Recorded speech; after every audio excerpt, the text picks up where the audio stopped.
Speaking of beating COVID, a MedStar paramedic is back at work after he spent more than 2 months in the hospital with COVID. Ruben suffered serious complications, partly because he's a double lung transplant recipient. But as Scott Gordon reports, he's not letting any of his medical challenges slow him down or keep him from the job he loves. It feels great to be back here at MedStar. I missed it, and I'm glad to be here. Ruben Cisneros is lucky to be anywhere after a 3-month battle for his life. I never thought I'd make it out of the hospital. There were my times of doubt, and thank God that I'm here, and I'm really grateful. Before he got sick, Cisneros says he treated 4 or 5 COVID patients a day, even though he was at increased risk because he got a double lung transplant 3 years ago.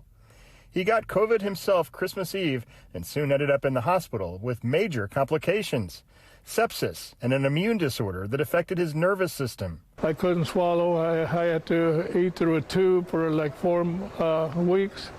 I couldn't stand at all. I couldn't hold on to, I couldn't even dial my phone. 74 days after he first went into the hospital, Cisneros says he now feels 100%, and he's ready to work again as a medic, his life's passion.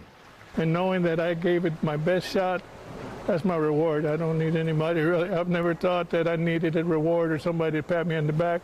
As long as I know that I did the best that I could to help somebody, that's my reward. And now Cisneros can help others after he needed so much help himself. I thought I'd never make it out of there, but good Lord willing, here I am. In Fort Worth, Scott Gordon, NBC 5. At 65 years old, Cisneros is the oldest paramedic on MedStar staff. He says he hopes to give it another year or so before thinking about retiring.